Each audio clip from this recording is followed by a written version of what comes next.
Muy buenas noches con todos. Estamos nuevamente reunidos gracias a Sofía, Escuela de Posgrado, y a las nuevas tecnologías, en este caso nuestra plataforma Zoom. Eh, lo que nos convoca en esta noche es una importante conferencia acerca del análisis del proceso contencioso administrativo en materia pensionaria. Y el disertante será nuestro colega Pedro Daniel León Estrada. A continuación voy a dar lectura a una síntesis de la extensa hoja de vida de Pedro Daniel. Él es abogado por la Universidad Nacional de Piura. Cuenta con los estudios de maestría en Derecho Constitucional y Derechos Humanos por la misma universidad, estudios de especialización en legislación laboral, seguridad y salud en el trabajo y SUNAFIL, otorgado por la Escuela de Posgrado de la Universidad Nacional de Piura y Fundenorp, estudios de especialización en Derecho Constitucional y Procesal Constitucional por el Colegio de Abogados de Huánuco, estudios de especialización sobre coaching educativo por la Dirección Regional de Educación de Piura, estudios de especialización en técnicas en litigación oral por la Corte Superior de Justicia de Sullana, estudios de especialización en comercio exterior y derecho aduanero por el Colegio de Licenciados en Administración de Piura, estudios de especialización en Derecho Procesal Penal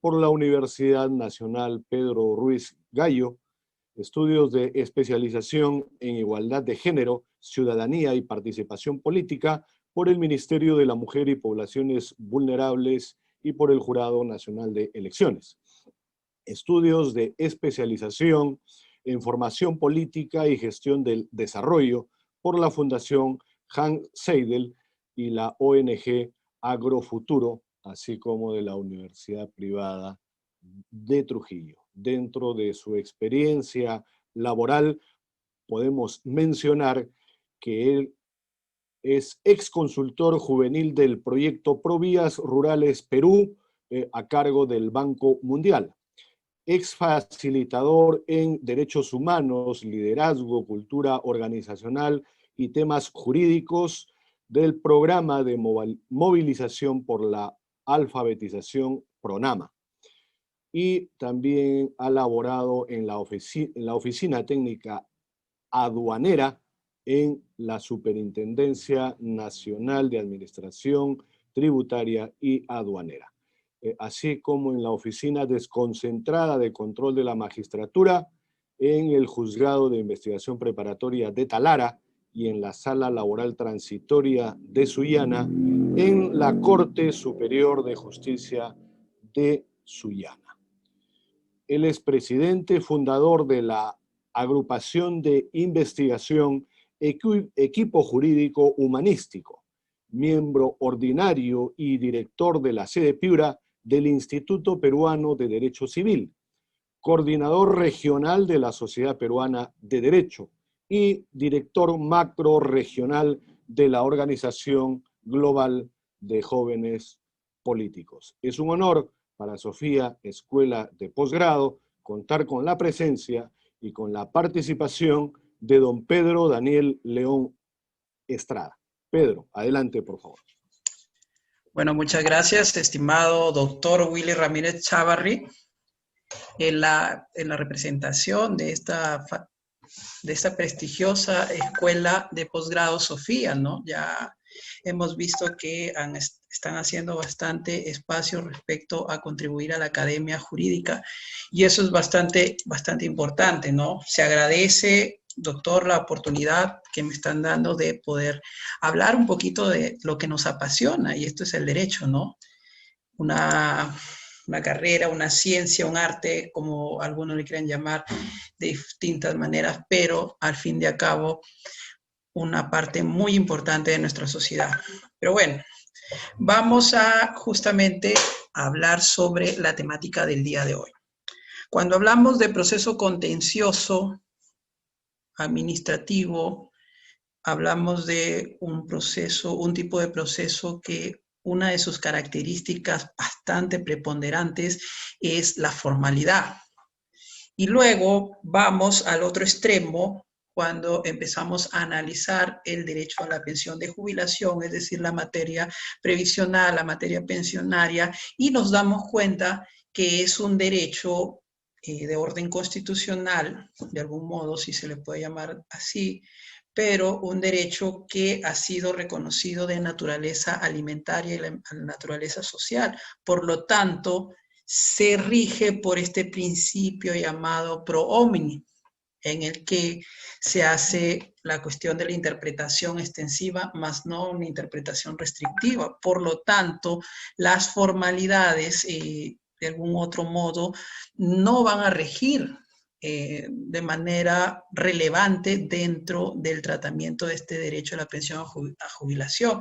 Y uno se pregunta, tenemos un proceso eminentemente formal, en el que la carga probatoria recae sobre quien afirma los hechos, a diferencia de un proceso laboral en el que las cargas probatorias son compartidas, ¿no? El trabajador, por ejemplo, en el proceso laboral solamente está obligado a probar la existencia del vínculo laboral, mientras que en el proceso contencioso, como lo he repetido, la formalidad es quien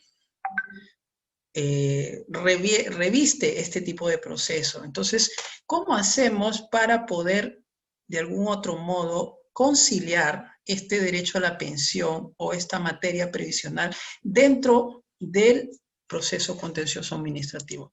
Pero bueno, vamos a recordar un poco sobre el proceso contencioso administrativo. Sabemos que el proceso contencioso administrativo, según pues la Constitución del año 93, que aún está vigente, y digo aún está vigente porque con lo que pasó, por ejemplo, en el país vecino de Chile, bueno, cualquier cosa puede pasar en Sudamérica. Estamos todavía en estos procesos, pero este proceso contencioso administrativo, la Constitución vigente lo ha regulado dentro del artículo 148. Que al pie de la letra dice pues que estas resoluciones administrativas que causan estado son susceptibles de impugnación mediante la acción contenciosa administrativa, es decir, es el control judicial sobre los actos administrativos. Y esto es el proceso contencioso administrativo según la Constitución vigente. También tiene una ley, una norma propiamente dicha, que es la ley del proceso contencioso administrativo, que todos sabemos es la 27584, pero que esta se vio, si se puede llamar, rebasada por la realidad, que tuvo que darse un TUO, ¿no? Un texto único ordenado, que en su principio, bueno, fue lo que es el Decreto Supremo, el 013/2008, que era una novedad en ese tiempo, estamos hablando de hace básicamente 12 años, pero que el año pasado se ha visto de alguna manera una derogación tácita, le llamaría yo, ¿no? Aunque algunos dicen pues que simplemente ha sido una modificatoria, que es el Decreto Supremo 011/2019, que si uno pues lee este decreto, se va a dar cuenta que dice lo mismo, solamente cambia algunas cuestiones en cuanto al procedimiento, ¿no? De, por ejemplo, el proceso urgente, el proceso ordinario, y entonces uno va a determinar que entre este decreto que hay ahora que regula el proceso contencioso y el decreto anterior, pues hay una similitud, me atrevo a decir, de un 90 a 92%. Pero bueno, esto no es básicamente como el meollo del asunto que nos cita el día de hoy, ¿no? Y este proceso contencioso administrativo pues tiene estas normas complementarias o supletorias con nuestro Código Procesal Civil, el Código Tributario y, como no, pues la Ley 2744, que es la Ley del Procedimiento Administrativo General. ¿Cuál es el objeto de este proceso contencioso administrativo si hablamos de manera general, de manera genérica? Es este, como se dice, este control jurídico o este control judicial sobre las actuaciones de la administración pública. Es decir, vendría a ser como una instancia supraestado en cuanto a estos actos propios de la administración pública, porque si nos damos cuenta, dentro de la administración pública hay niveles, hay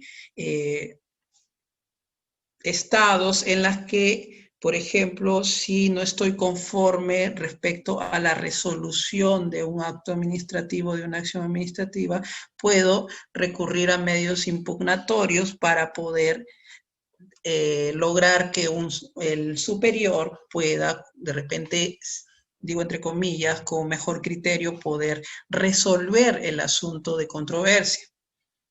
Pero ¿qué pasa cuando todos estos niveles de resolución se terminan, ¿no?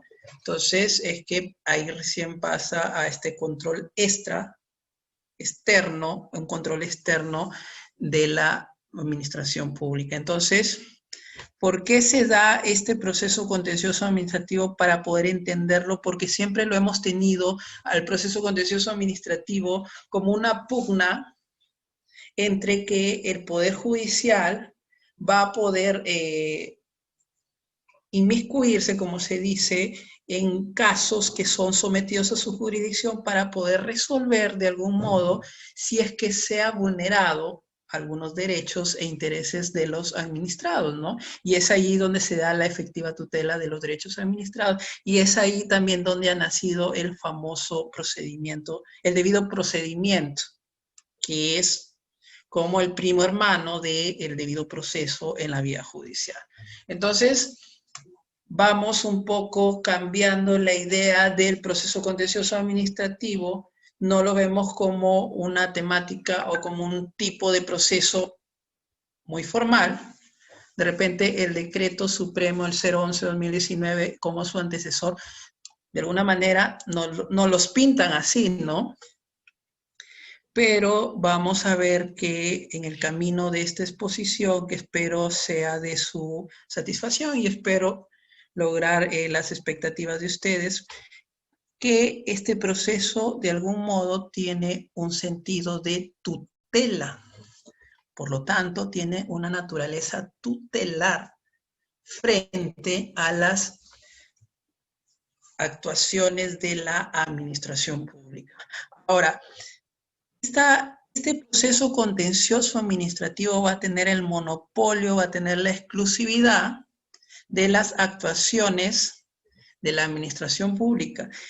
Se puede decir, según el Decreto Supremo 011-2019, que tiene el monopolio, tiene la exclusividad, pero no hay que olvidarnos de los procesos constitucionales en los que también puede darse el tema de controlar constitucionalmente las actuaciones de la administración pública, ¿no? Entonces, en ese sentido, hay que tener bastante cuidado sobre cómo vamos a determinar esta exclusividad del proceso contencioso administrativo. Luego, dentro de los principios, para mí, los más relevantes del proceso contencioso administrativo, pues tenemos el asunto de la igualdad procesal. De la igualdad procesal que de repente, de algún modo, está ya superdicha, está sobreentendida, de repente dentro de la Constitución, cuando dice que todos y todas somos iguales ante la ley, ¿no? Y pues habla de personas jurídicas, habla de personas naturales, en la que nosotros, de algún modo, vamos a ser tratados con igualdad ante la ley. Y esto incluye los procesos que la ley señala. Entonces, cómo pues este proceso contencioso, dentro de los principios bajo los cuales descansa, está esta igualdad procesal, ¿no? Como un simple mortal, por así decirlo, el administrado o la administrada va a ser tratado con igualdad frente a este monstruo organizativo, organizacional que es la administración pública. Que si vamos a otro plano, no vamos a poder tener esa igualdad, porque imagínense, la administración pública tiene la información, tiene los documentos, tiene los recursos, tiene los empleados para poder afrontar este tipo de procesos, lo que no tenemos nosotros como administrado. Entonces, este proceso contencioso va a permitir de que haya esta igualdad procesal dentro del proceso propiamente dicho, ¿no? Otro principio que me parece relevante y que me parece bueno nombrarlo para poder pasar a esta materia previsional es el asunto o el principio denominado la suplencia de oficio. ¿De qué trata la suplencia de oficio? Es cuando el magistrado contencioso o el magistrado civil que tiene la competencia en materia contenciosa va a suplir deficiencias formales y puede disponer su subsanación. Entonces, uno se da cuenta, bajo estos principios, de que este proceso contencioso administrativo no era tan formal como pensábamos. No era tan formal o tan cuadriculado o tan cerrado en cuanto a flexibilización. No lo era por este tipo de principios, por ejemplo. Y es que este proceso contencioso administrativo, si hacemos un comparandus, se convierte como en una copia del proceso laboral. En el proceso laboral hay también una relación desigual. Tenemos al empleador que tiene todos los recursos del mundo para poder enfrentar un proceso y tenemos al empleador o al patrón. Mientras que por el otro lado tenemos al trabajador que no va a tener ese mismo nivel de fuerza para poder enfrentar al empleador en un proceso judicial. Y entonces el proceso judicial iguala a ambos, los trata con igualdad. Lo mismo pasa en el proceso contencioso. En el proceso contencioso también hay una relación desigual. Tenemos la administración pública y tenemos al administrado. Entonces, hay ahí un tipo de analogía comparativa entre el proceso contencioso y el proceso laboral, y pues nos vamos a dar cuenta pues que no era tan formal el proceso contencioso administrativo, y es por ello que trata materias como la materia provisional. Pero tiene un principio que para mí es básico en cuanto a poder traernos abajo el tema de la formalidad. Y pues con este proceso, este principio, perdón, vamos a poder concluir que este proceso contencioso no era tan formal como se decía. ¿Cuál es el principio del favorecimiento del proceso? Para poder nosotros llegar hasta el proceso contencioso administrativo en vía judicial, uno de los requisitos obligatorios para casi todos los procedimientos dentro de este proceso es agotar la vía administrativa. Y digo para casi todos los procesos porque hay excepciones, y eso es lo que vamos a analizar el día de hoy. Una de esas excepciones es la materia previsional, la materia pensionaria. Entonces, ¿de qué trata este principio de favorecimiento del proceso? Es que cuando hay una incertidumbre en cuanto al agotamiento de la vía administrativa, esta no debe ser rechazada de manera liminar, sino que en caso de duda sobre proceder a admitirla o no admitirla en proceso contencioso, se debe preferir, o el magistrado debe preferir su admisión. Entonces, nos damos cuenta que el proceso contencioso administrativo es más parecido al proceso laboral que al proceso civil. Es más parecido, ¿no? Si se dan cuenta más o menos a la analogía a la que quiero llegar el día de hoy. Ahora, dentro de este proceso, pues, ¿qué se va a poder impugnar? Ya lo hemos dicho, toda actuación realizada por la administración pública. Estamos hablando de actos administrativos, estamos hablando de silencio administrativo, alguna otra declaración administrativa. Se puede pedir la nulidad, estamos hablando de una nulidad parcial, total, o ineficacia respecto a los efectos de estos actos administrativos, o el reconocimiento de un derecho, por ejemplo, el cumplimiento de una resolución en la que ya se reconoció el derecho, pero la administración pública, como pasa muchas veces, no lo ejecutaba. Entonces se puede usar el proceso contencioso administrativo para poder ordenar a la administración pública a que se realice una determinada actuación para cumplir este acto administrativo, ¿no? Entonces, esto es a grosso modo, a grandes rasgos, más o menos la naturaleza del proceso contencioso administrativo, que de repente muchos de ustedes en un principio hemos tenido desde las aulas universitarias de que el proceso contencioso administrativo era eminentemente formalista. Era uno en el que todos los actos, nos imaginábamos, eran ad solemnitatem, es decir, tenían que seguir ciertas formalidades, si no, no eran válidos, pero nos estamos dando cuenta en el análisis de esta ponencia de que no es así. Hay ciertas flexibilidades dentro del proceso contencioso y uno se pregunta, ¿por qué? ¿Por qué un proceso contencioso tiene ese tipo de secciones, tiene ese tipo de formalidades? Porque dentro de este proceso contencioso se trata una serie de materias.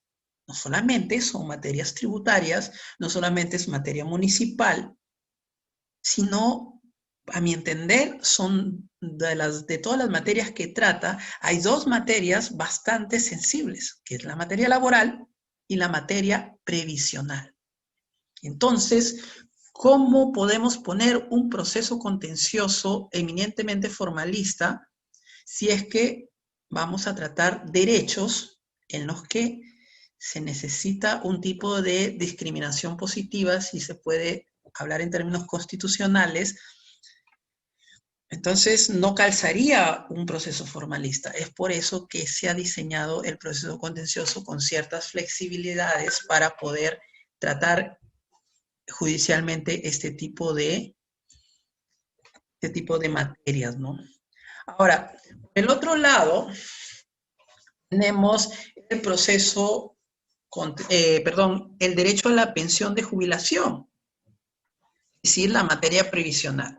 Tenemos por un lado el proceso contencioso del CLA que en este momento ya hemos analizado, a grosso modo, cuál es su naturaleza, en qué más o menos consiste sus fines, sus objetivos, sus principios, y nos hemos dado cuenta de que no era tan formalista como nos la habían pintado.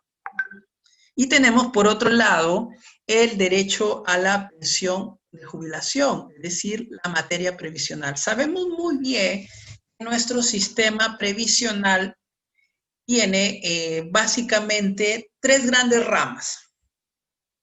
Tenemos una rama no muy, si se puede decir, no muy famosa, no muy estudiada, no muy difundida, que es esta rama de la materia de accidentes de trabajo y enfermedades profesionales. Por ejemplo, esta del decreto ley, el 18846, donde habla de los accidentes de trabajo, habla de las enfermedades profesionales y también se habla de los seguros complementarios de trabajo en riesgo, que es la ley, la 26790 en su momento. Entonces, este es uno de los grandes rubros del sistema previsional peruano. Pero hay dos, que son, como se dice, las vedettes del escenario político.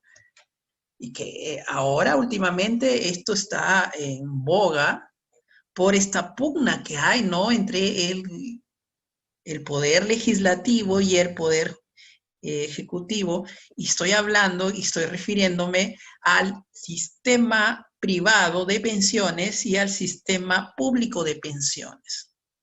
El sistema privado, pues todo el mundo lo sabe, son las famosas AFPs. Las famosas AFPs que en muchos países de Latinoamérica no existen. Una, porque nunca las pusieron en funcionamiento, nunca las acogieron dentro del orden jurídico de estos países. Y número dos, porque las eliminaron, las sacaron del orden jurídico de esos países. Básicamente en Sudamérica, sin temor a equivocarme, solamente hay 4 países que conservamos este tipo de sistema mixto, en el que convive el sistema público y el sistema privado de pensiones. Pero bueno, vamos a referirnos básicamente al sistema público de pensiones, porque si estamos hablando de un proceso contencioso, estamos hablando de actuaciones de la administración pública. Por lo tanto, una AFP no es parte de la administración pública. La ONP sí. Y la ONP es quien maneja el sistema público de pensiones. Y bueno, están las 3 grandes reglas o normas de este sistema público de pensiones. Tenemos las pensiones del decreto ley, el 19846, que hablamos de las pensiones militares policiales.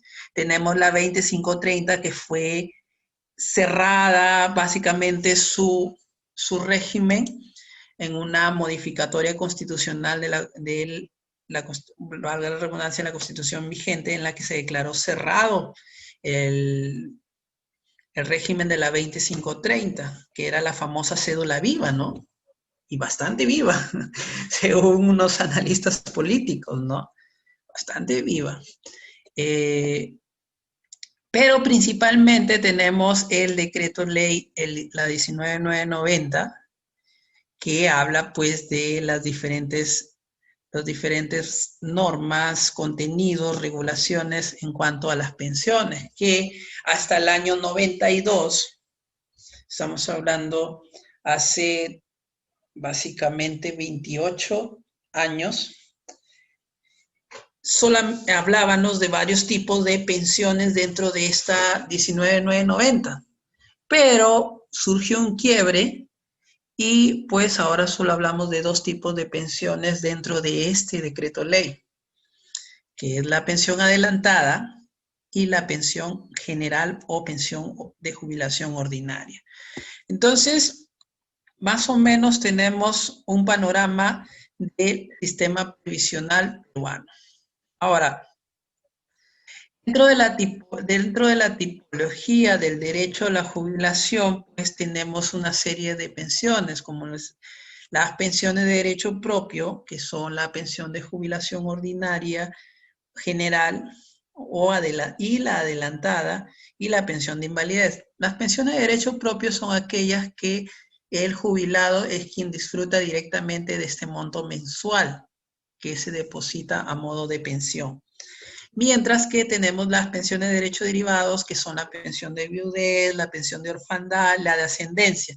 Es decir, para los, si se puede decir, dependientes del jubilado, ¿no?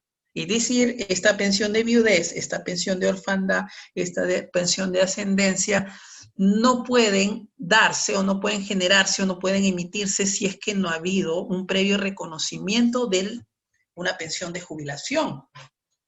Y ustedes dirán, pero ¿qué pasa si el jubilado murió y no se le reconoció el derecho a la pensión? En vía judicial, si es que en vía administrativa no se resuelve la controversia, en vía judicial previamente se le reconoce, así esté muerto, el derecho a la pensión que hubiera tenido el jubilado en vida, y de ahí, en ese sentido, se calcula la pensión de derecho derivado, es decir, la pensión de viudez, de orfandad, la de ascendencia, ¿no? Se calcula. Y bueno, en el caso de lo que le hubiera correspondido recibir al jubilado en vida, pues se le da a manera de devengados, es decir, pensiones atrasadas, si se les puede llamar de algún u otro modo. Bueno, entonces vamos pasando al tema de la pensión, del derecho a la pensión de jubilación para poder entender esta relación entre el proceso contencioso administrativo y la pensión de jubilación. Ahora, hay que tener en cuenta que cuando hablamos de derecho a la pensión, ya lo ha dicho el Tribunal Constitucional, el caso Manuela Nicama Fernández, habló sobre el contenido de un derecho fundamental, específicamente el derecho a la materia, derecho dentro de la materia pensionaria. En el caso de Manuela Nicama Fernández, en el expediente 1417-2005, es básicamente el referente en cuanto al tipo del núcleo y del contenido de los derechos fundamentales, ¿no? Y esto aplicado en el derecho a la pensión nos lleva a más o menos imaginarnos, a ver, vamos a hacer el comparando, imagínese usted un huevo crudo todavía, es decir, no, nada de cocinado. Imagínese una sierra imaginaria que parte ese huevo por la mitad y que no se riegue nada, que no se riegue nada. Se puede ver que dentro de esa mitad tenemos la clara y tenemos la yema, ¿verdad?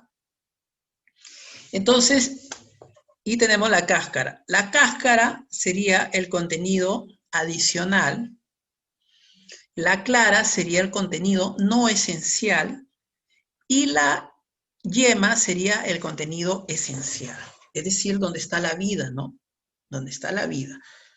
Entonces, ¿cuál de este tipo de contenidos dentro de los derechos fundamentales, exactamente dentro del derecho a la pensión, va a ser el que va a ser materia de protección constitucional y protección de alguna manera prioritaria dentro del proceso contencioso administrativo? Pues hablamos del contenido, en realidad de todos los contenidos en el proceso contencioso, pero prioritariamente el contenido esencial. ¿Por qué el Tribunal Constitucional realizó este tipo si se le puede decir, este tipo de sesgado entre el contenido esencial, el contenido no esencial, el contenido adicional? Fue por una razón, porque básicamente todos los procesos de pensiones se iban al Tribunal Constitucional. Y entonces, a efectos de poder hacer un filtro de los casos que llevaban al Tribunal Constitucional, entonces se habló de estos contenidos esenciales. Y bueno, dentro del contenido esencial en derecho previsional se considera el libre acceso a la pensión de jubilación, la no privación arbitraria de la pensión y la pensión mínima vital. Entonces, más o menos esas materias son las que son consideradas dentro del contenido esencial de la pensión de jubilación. Entonces, dentro del contenido no esencial hablamos del reajuste, o sea, del cálculo, del monto, y el tope máximo, ¿no? El tope máximo de la pensión de jubilación. Es decir, en nuestro país hay un tope mínimo, es decir, una pensión mínima, y hay una pensión máxima también. Hay quienes de repente no no tenían conocimiento de ello. Por ejemplo, en nuestro país, estamos hablando de que pensionistas que tengan, bueno, que tengan 20 años a más de aportaciones, estamos hablando del año 2002, el mínimo son 415 soles. De 415 soles. Estamos hablando del año 2002. 18 años que la pensión mínima en nuestro país no ha sido modificada. Pero bueno, esto sería un tema para otra ponencia. O para otra charla, ¿no? Entonces, ese es el mínimo de la pensión de jubilación, mientras que el máximo en nuestro país estamos hablando de 857.36 soles. Ese es el máximo. Es el máximo de la pensión de jubilación. Pero volviendo al tema del núcleo o el contenido del derecho fundamental a la pensión, tenemos que, mientras que la pensión mínima está considerada dentro del contenido esencial, la pensión máxima está contenida dentro del contenido no esencial. Es decir, la pensión mínima es la que tiene prioridad en la protección constitucional o la protección del proceso contencioso, mientras que la pensión máxima no. Tiene protección constitucional, pero no, pues no es prioridad dentro de nuestro derecho constitucional y dentro de nuestro derecho procesal o del proceso contencioso. Y tenemos un contenido adicional que son la pensión de los sobrevivientes, es decir, las pensiones derivadas que decíamos hace un momento, por ejemplo, la de viudez, la de ascendientes, la de orfandad, ¿no? Es decir, estas se pueden dar como que no se pueden dar. Por ejemplo, si el jubilado es viudo, el jubilado es una persona que nunca tuvo hijos, nunca tuvo esposa, entonces no se van a dar este tipo de pensiones. Entonces, es importante determinar dentro del proceso contencioso este tipo de cosas, este tipo de controversias, a efectos de poder determinar si es que esta relación que hay entre el proceso contencioso y el derecho a la pensión de jubilación estaría siendo, dentro de nuestros tribunales, estaría siendo tratada de manera correcta. ¿Es acaso las salas del proceso contencioso o las salas contenciosas en los distritos judiciales donde las haya, o las salas y juzgados con competencia en contencioso administrativo, están entendiendo esta naturaleza no formalista del derecho a la pensión y esta naturaleza no formalista excepcional dentro del proceso contencioso cuando se trata de materias previsionales? ¿Sí o no? Eso lo vamos a poder estudiar el día de hoy. Bueno, sigamos. Entonces, ya decíamos, hemos dado unos acápites en cuanto a estos dos rubros. Estamos hablando del proceso contencioso y el derecho a la pensión de jubilación. Pero vamos, tenemos algunos puntos de análisis en cómo ha sido tratado el derecho a la pensión de jubilación o la materia previsional dentro del proceso contencioso. Es decir, el jubilado, ¿cuáles son los principales obstáculos que se encuentra dentro de la vía judicial cuando acude a realizar un proceso contencioso administrativo? Cuando interpone un proceso contencioso administrativo, ¿con qué retos o con qué problemáticas se encuentra para poder hacer valer su derecho a la pensión de jubilación? Un primer punto de controversia es el famoso punto de contingencia. El punto de contingencia es lo siguiente. Sabemos que para obtener una pensión de jubilación uno tiene que cumplir dos requisitos. El requisito de aportaciones y el requisito de edad. Cuando confluyen los dos requisitos, eso se llama punto de contingencia. ¿Por qué? Porque uno puede, según nuestro sistema, para obtener una pensión de jubilación general tienes que tener 20 años de aportaciones. Puedes tú tener 19 años con 11 meses de aportaciones, pero no se te da pensión porque no llegaste a los 20, pero tú puedes de repente cumplir con tus 20 años de aportaciones cuando tú tienes 40 años de edad. No puedes tú solicitar pensión de jubilación porque todavía no tienes 65 años, que es el requisito de edad. Tienes que esperar 25 años para que recién se te pueda brindar pensión de jubilación. Y ahí viene ese primer punto de controversia dentro del proceso contencioso.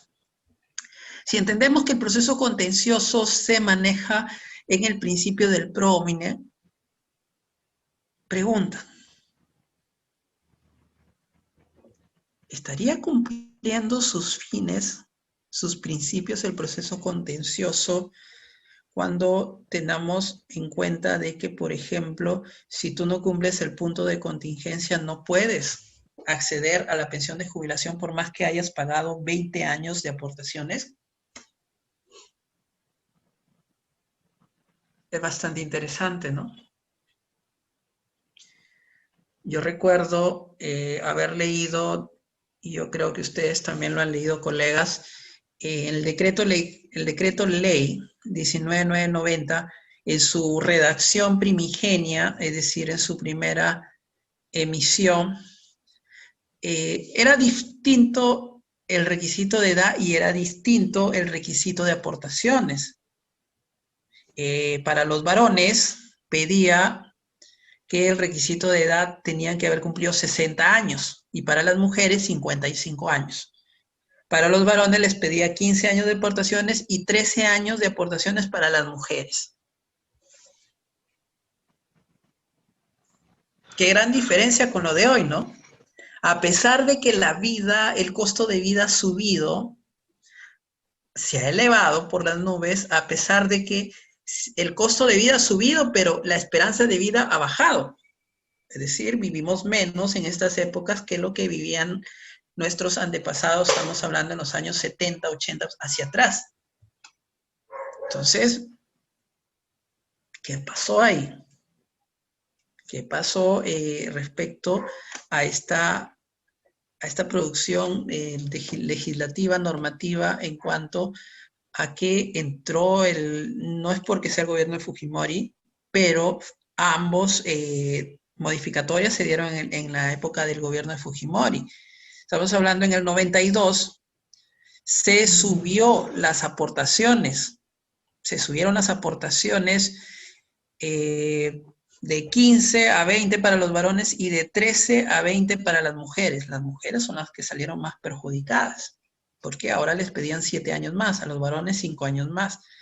Y en el 95 a los varones les subieron la edad a 65 para poder recibir una jubilación de 60 a 65 y a las mujeres de 55 a 65. Otra vez las mujeres perjudicadas porque ahora les pedían 10 años más para poder recibir una jubilación. Entonces, el Tribunal Constitucional estableció de que este punto de contingencia lo determinó en el expediente o en la sentencia STC en el número 1260-2011, el caso de Alfaro Moreira, en la que estableció que para el proceso de pensionamiento en la ONP debe entenderse por contingencia la fecha en que el asegurado adquiere el derecho a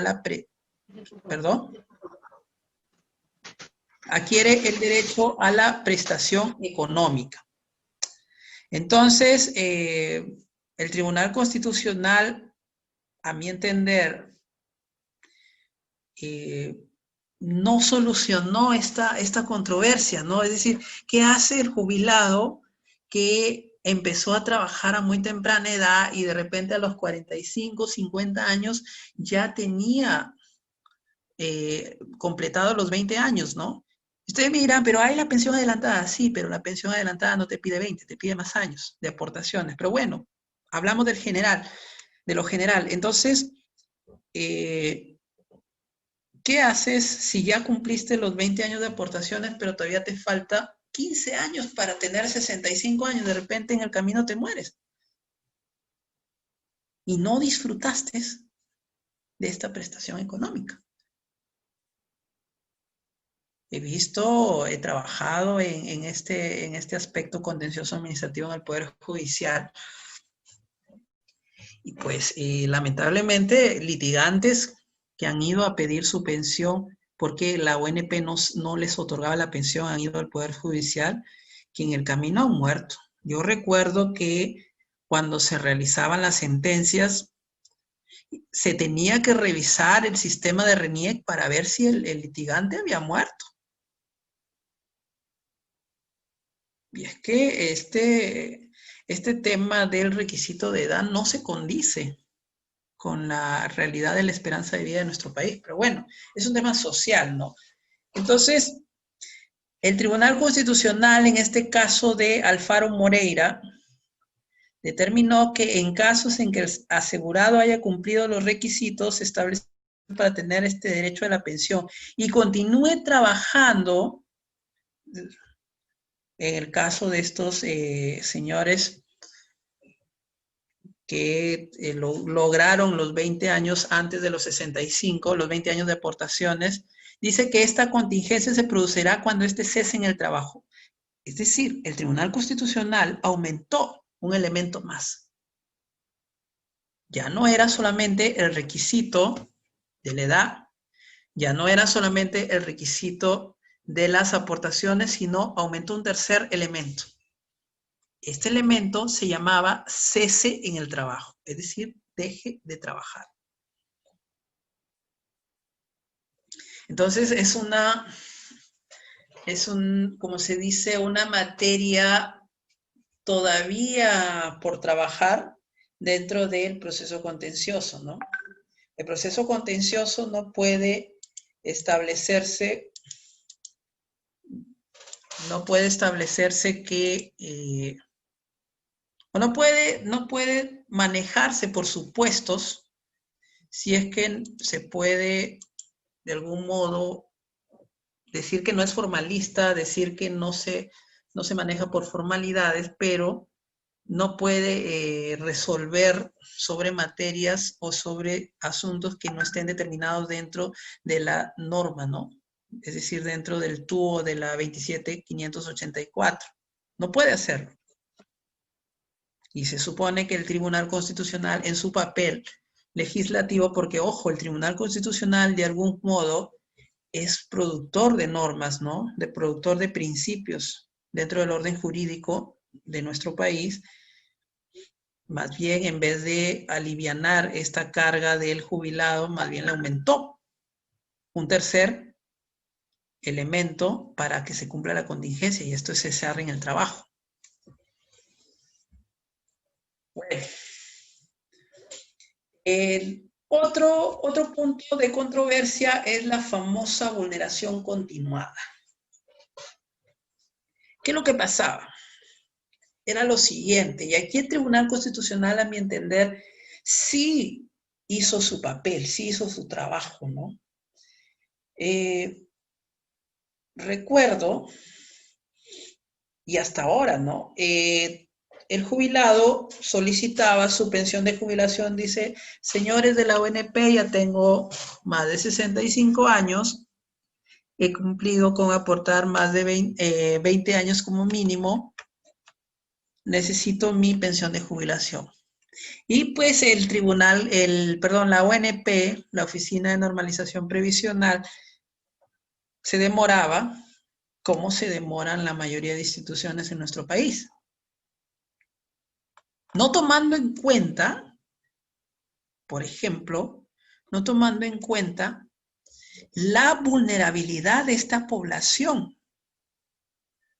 Es decir, ¿cómo vas a hacer procedimientos administrativos, hacerlos durar más de 5, 6, hasta 10 años, si estamos hablando de personas que ya están prácticamente en el fin de sus días? Y entonces que para interponer este proceso contencioso se pedía, aparte de agotar la vía administrativa, se estableció y se establece hasta ahora plazos. Pero no se había tenido en cuenta pues, que nuestra ONP, nuestra querida ONP, dilataba mucho los procesos. No voy a entrar en controversia y decir de que pues la ONP lo hacía a propósito, no lo hacía a propósito, no me consta. Me presupongo, si es que somos, hablando de la presunción de inocencia, que obviamente no cabe para personas jurídicas, pero la ONP, me presupongo que estos procesos han durado un montón de tiempo por el tema de la carga procesal que tiene, carga de expedientes. Entonces, para poder establecer o interponer una demanda contenciosa administrativa había plazos. Había plazos. Es decir, por ejemplo, cuando este plazo hablábamos de 3 meses desde la notificación de la actuación impugnada. Y ahí se hablaba del famoso agotamiento de la vía administrativa. Entonces, ¿qué pasaba con los jubilados? La ONP, aparte de dilatar el asunto de los procesos en la vía administrativa, es decir, salía la resolución, se le notificaba al jubilado, pero pues hay algo que no se había tomado en cuenta dentro del decreto supremo, el 013-2008, que es el antecesor del 011-2019. Era lo siguiente, pues que estábamos hablando de personas de 65 años que ya no estaban en las, ¿cómo se dice?, en el fulgor, no estaba en la plenitud de todas sus capacidades. Y estaban acostumbrados a procedimientos que los plazos pues eran interminables anteriormente. Entonces, a veces presentaban su proceso contencioso, su demanda contenciosa, y se las declaraban improcedentes porque dicen, señores, ya pasó los 3 meses de plazo. A usted se le notificó la impugnación el 15 de febrero del año 2019. Estamos agosto del año 2019. Ya se le pasó su plazo de 3 meses. Improcedente. Así funciona dentro del proceso contencioso. Ahí sí es bastante formalista. Dijo el Tribunal Constitucional, este famoso caso, el que les dije anteriormente, el de Manuela Nicama Fernández, el 14-17-2005, habló de la vulneración continuada. Y dijo que todos los poderes públicos, incluyó también a la administración pública, debe tenerse en cuenta de que en cualquier proceso judicial, administrativo, que prevea plazos de prescripción o caducidad, las afectaciones en materia pensionaria tienen la calidad de una vulneración continuada. Es decir, ¿qué significa vulneración continuada? Que la vulneración se daba mes por mes. Si a mí me notificaban en febrero del año 2019 y yo interponía mi proceso contencioso en agosto del año 2019, estamos hablando de 6 meses después, no importaba, se consideraba que mi vulneración había sido febrero 2019, marzo 2019, julio 2019, agosto 2019, por lo tanto estaba dentro del plazo de los 3 meses. Entonces, esto alivianó bastante la carga de los jubilados.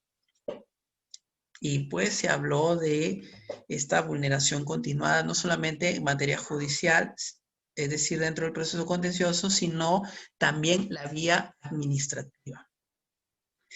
Viene un tercer punto de controversia en esta relación del proceso contencioso y la materia pensionaria, y que para mi entender es la que siento que, si bien el Tribunal Constitucional ha determinado a favor del jubilado, entendiendo esta relación de disparidad que hay con la administración pública,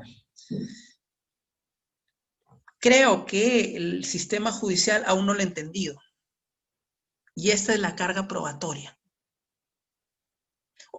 Obviamente hay sus excepciones, hay juzgados, hay salas que sí lo han entendido y lo vienen aplicando, pero la mayoría no, pues. ¿Y cuál es este tercer punto de controversia?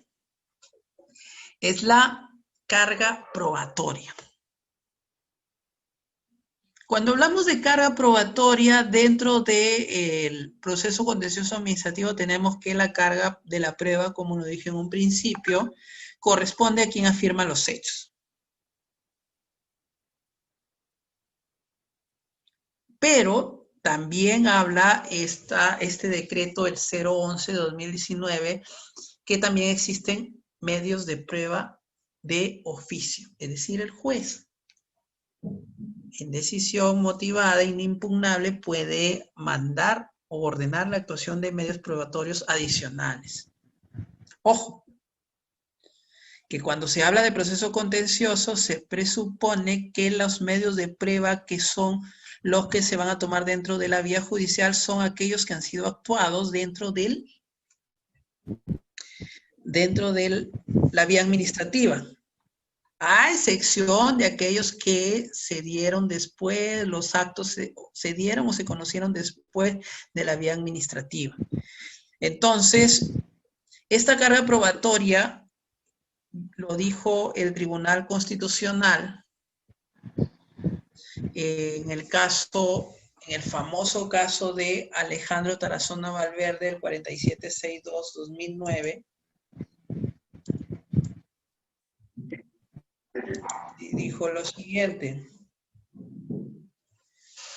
A ver, espera un momento, creo que hay un duendecillo por ahí que se infiltró. A ver, listo. Este tercer punto es el de la carga probatoria. Este caso de Alejandro Tarazona Valverde establece las reglas, el Tribunal Constitucional, de cómo deberían ser esos medios de prueba. Nos dice que al igual que en el proceso laboral, el jubilado nada más tiene que probar el vínculo laboral. Nada más. ¿Se dan cuenta que el Tribunal Constitucional hace su papel legislativo, su función legislativa, y empieza un poco a subsanar esta contradicción que había, ¿no? Porque si bien el decreto, el 011-2019 y su antecesor decía de que quien afirma los hechos es quien tiene que mostrar las pruebas. Pero acá el Tribunal Constitucional dice no. En materia pensionaria basta con que el jubilado o quien esté peticionando la pensión pruebe el vínculo laboral, nada más. No, pero si la empresa no pagó, bueno, es problema de la empresa. La empresa tiene que probar que pagó. Si no lo hizo, ya pues el Estado a través de la ONP va a tener que iniciar las acciones del caso para poder hacerle pagar lo que no, en su momento no aportó. Pero eso no es problema del jubilado. El jubilado nada más tiene que probar el vínculo laboral. Y pues habló de los documentos originales, y aquí se da esta terminología de la valoración conjunta dentro del proceso contencioso. Es decir, yo presento mi certificado de trabajo y si mi certificado de trabajo dentro del proceso contencioso para pensión de jubilación no le causa convicción al juez, este puede actuar medios probatorios para conseguir documentos o yo puedo aportar medios probatorios para corroborar el contenido de ese certificado de trabajo. Es decir, de plano no me pueden declarar infundada mi demanda simplemente porque no les convenció mi certificado de trabajo. Y para eso habla de una serie de medios probatorios, habla de las boletas de pago, los libros de planilla de remuneraciones, liquidaciones, las constancias de aportaciones al IX en ese tiempo, y luego se convirtió en el Salud, a la Orcinea, etcétera, etcétera. Y pues habla del expediente administrativo como medio probatorio por excelencia. Ahora, ¿qué hacer? Y aquí viene más o menos la crítica hacia algunos órganos jurisdiccionales. ¿Qué pasa cuando todos los medios probatorios son copias? Son copias simples. Bueno, tiene el proceso o quien dirige el proceso contencioso tiene dos opciones, tres. O lo declara infundado por ausencia de medios probatorios, o manda a actuar otros medios probatorios, o en su defecto manda o hace una valoración conjunta de todos esos medios probatorios. Por ejemplo, he visto documentos en donde se dice que se depositó al archivo de la Orcinea, que es de la ONP, tales libros de planillas de mi empleador. Y la ONP dice, no, mentira. Es un documento nomás. La ONP tiene un aplicativo dentro de la WEC en la que usted pone el nombre de la empresa y salen todos los libros de planillas de salarios, de beneficios sociales que están en poder de la ONP. Y eso se puede considerar un medio probatorio, como declaración asimilada, ¿no? Oye, ONP, tú me dices que no tienes, pero mira, tú mismo lo estás poniendo dentro de tu página web. ¿Cómo es eso? Entonces, eso ha sido bastante tomado de algún modo por el Tribunal Constitucional, pero parece que algunos órganos jurisdiccionales aún no lo han entendido dentro de los procesos contenciosos. Entonces, esto es un reto muy importante dentro de la consecución de la obtención del derecho a la pensión de jubilación. Es que imagínense, a jueces diciéndole a los litigantes, estamos hablando de litigantes de mayores de 65 años, diciéndoles, oye, pero tu certificado de trabajo, un certificado de trabajo antiquísimo, ¿sabes? Bastante antiguo, estamos hablando 70, 60. Aquí el que firma no tiene facultades para firmar. Tráeme los documentos. Imagínense, pues, ¿quién va a conseguir documentos de esa época? Estamos hablando de una persona vulnerable. Entonces, allí hay retos que todavía tienen que cumplirse, ¿no? Bueno, tenemos otros puntos de controversia. Tenemos la remuneración de referencia. Y ahí viene el asunto de la pensión máxima, la pensión mínima, que yo creo que es un tema bastante apasionante en cuanto a si esta pensión mínima y esta pensión máxima en realidad se están condiciendo con el contenido constitucional del derecho a la pensión de jubilación, ¿no?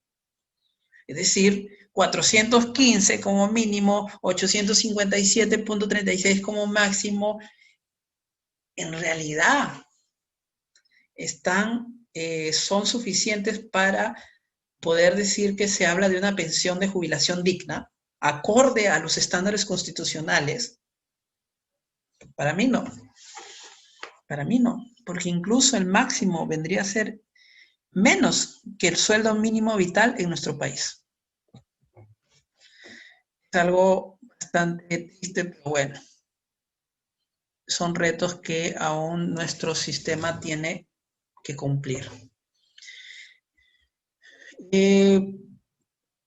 Otros retos, y con esto concluyo, agradeciendo a la Escuela de Posgrado Sofía por la oportunidad.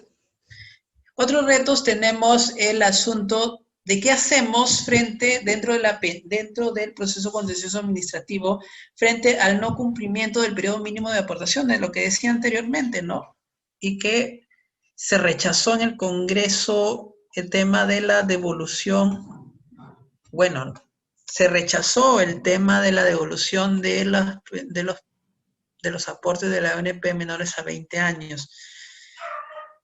¿Qué hacemos con alguien que no cumplió los 20 años? Y es que lamentablemente nuestro sistema de pensiones no utiliza el mismo sistema que utiliza la AFP, es decir, lo que yo deposito es mi plata en la AFP y la AFP lo invierte, lo pone en bonos, lo pone en acciones, y cuando yo me jubile, esa plata que yo deposité y sus réditos, eso solo que va a servir para mi pensión. En el sistema nacional no pasa así. Ahora, de repente, los que están aportando en la ONP, eso va a servir para pagarle la jubilación a quienes estén en ese momento de jubilados, y cuando estos que están aportando unos 5 o 10 años después sean jubilados, quienes les van a subsistir o sustentar sus pensiones son quienes aporten en esa época en el futuro. O sea, esa plata es, como se dice, no es dinámica, no se invierte, pierde incluso, porque el dinero estancado, no invertido, pierde su valor, ¿no? Se va devaluando con el tiempo. Entonces, ¿qué hacemos con ello? También tenemos otro reto que se da dentro de la vía administrativa y en el proceso contencioso no ha sido abordado de manera eficiente, es la fiscalización posterior de la ONP. ¿Qué pasa con la ONP? De que, según la ley 2744, las entidades de la administración pública tienen hasta 1 año para fiscalizar los procesos o los actos administrativos. Y a veces, pues, al jubilado le dan su pensión. Disfruta su pensión 1, 2, 3 años. Y recién a la ONP se le ocurre, según ellos, revisar los documentos y dice, no son suficientes para darle una pensión de jubilación. Este documento, su firma no está legible. Nos parece que es falsa. ¿Y qué le dicen al jubilado? Los 3 años, es decir, 36 meses que disfrutaste de tu pensión, tienes que devolverlo. ¿Le vas a decir eso a una persona de 68, 70 años de edad? ¿Por qué no fuiste más diligente, ONP, en hacer esa verificación desde el principio antes de darle la pensión de jubilación? Entonces, allí es que se da este tema de la responsabilidad de parte de las instituciones, ¿no? Y por último, y que no está relacionado al proceso contencioso, es la sostenibilidad del sistema. Sabemos que el Sistema Nacional de Pensiones subsiste debido a la subvención del Estado. Porque si el Estado no subvencionara el Sistema Nacional de Pensiones, créeme que ya hubiera colapsado hace mucho tiempo. Hace mucho tiempo hubiera colapsado y por lo tanto no estaríamos el día de hoy hablando sobre el Sistema Nacional de Pensiones. Bueno, ha sido Ha sido un gusto tremendo. Una vez más, doctor Willy Ramírez Chavarri, agradezco por esta oportunidad a la Escuela de Posgrado Sofía, que de verdad está sonando bastante en estos últimos meses, porque mis respetos en cuanto a esta generación de espacios que contribuyen a la academia jurídica, doctor.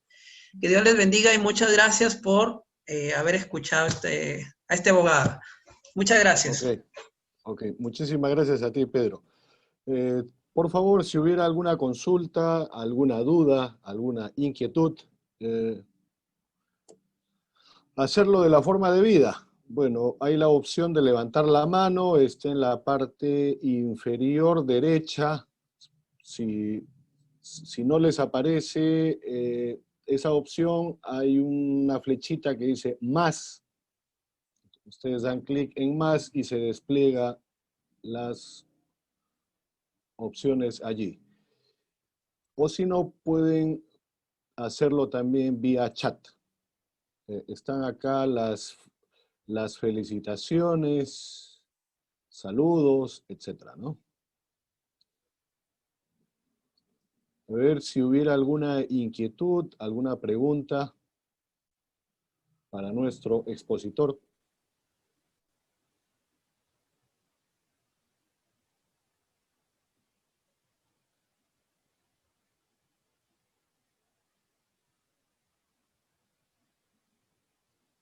A ver, ¿está levantando la mano alguien?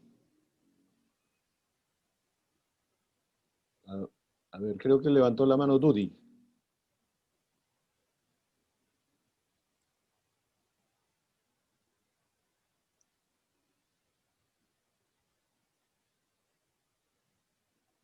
Bueno, no habiendo más intervenciones, bueno, yo me voy a permitir hacer un análisis acerca del tema.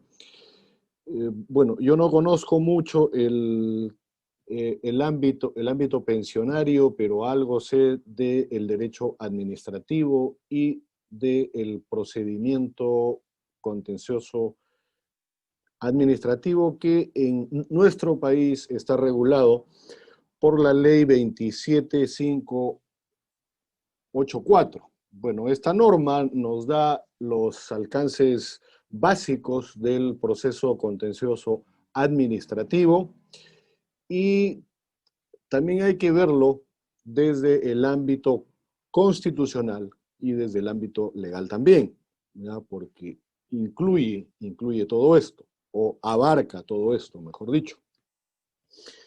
El procedimiento contencioso administrativo es un régimen ordinario, en realidad, de control judicial de las actuaciones, y por qué no decir también de las omisiones, de la administración pública.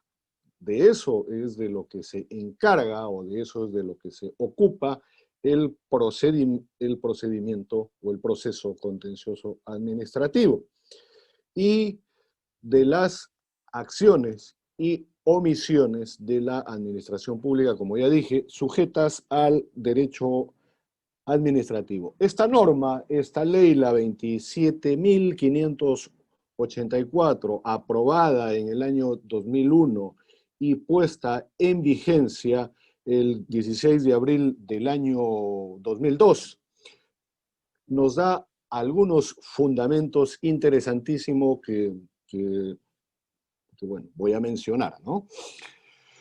Regula por primera vez el proceso contencioso administrativo de forma integral en una ley específica. Esto es un hito en la historia del proceso contencioso administrativo en nuestro país, ya que reemplaza al clásico régimen contenido en el Código Procesal Civil, puntualmente del artículo 540 al artículo 545. Y se establece ya una nueva justicia administrativa, ¿no? En donde el juez es el último reducto de defensa de los derechos, encargado tanto de controlar la sumisión de la administración a la ley y al derecho, esto es el principio de juricidad, así como de brindar tutela judicial efectiva, esto está establecido en nuestra Carta Magna, al administrado, ¿no?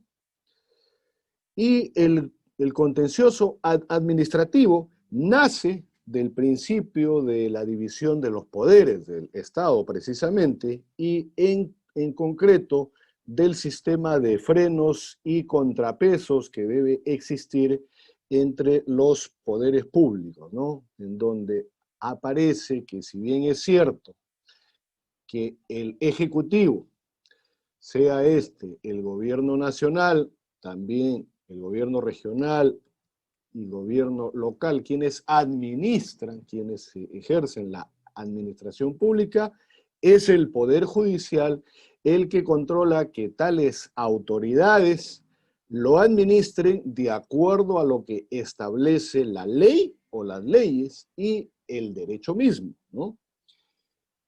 Y la finalidad del contencioso administrativo es ejercer el control jurisdiccional de la sumisión, como ya se dijo, de la administración a la ley y al derecho, a fin de proteger a la par, tanto la legalidad como los derechos e intereses del administrado. El proceso contencioso administrativo encuentra sus fundamentos constitucionales tanto en el artículo 148 de la Constitución, en donde está claramente definido, es la justicia contencioso administrativo, está en dicho artículo, como en el artículo 139, inciso 3, que nos habla del derecho a la tutela judicial efectiva, ¿no?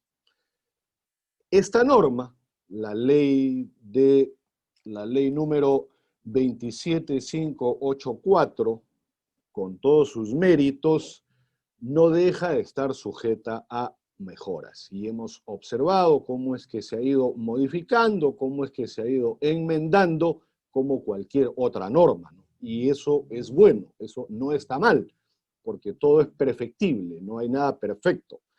Lo que queda pendiente, desde mi punto de vista, es el tema o los temas de la tutela urgente, por ejemplo, ¿no? La tutela diferenciada, así como la ejecución de las sentencias contra la administración pública, que son grandes dolores de cabeza, ¿no?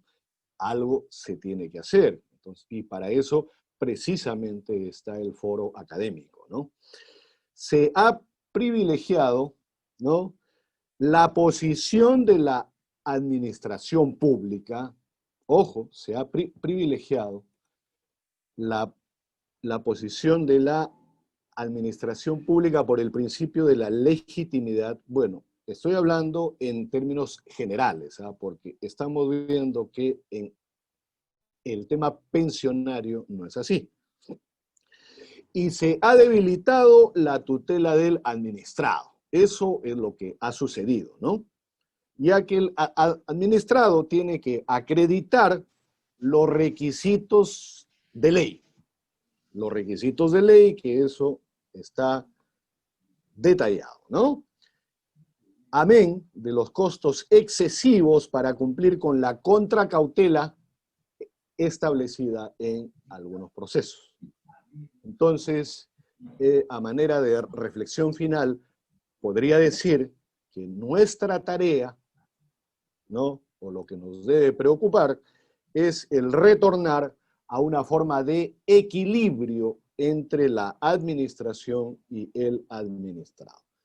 Bueno, ese era mi aporte, Pedro. No sé si tienes algún comentario o alguna reflexión final ya para cerrar el importante evento esta noche. Sí, es un aporte bastante interesante, un poco para no olvidar el origen, ¿no?, constitucional del proceso contencioso. Es como se dice, el paladín de del tema del sistema judicial frente a la vulneración de los derechos de los administrados, ¿no? Es decir, siendo la administración pública un ente, como se dice, bastante grande y estando en relación de desigualdad con el administrado, pues aparece este proceso contencioso administrativo, ¿no? Y ahí está su contenido y sus fines de constitucionales.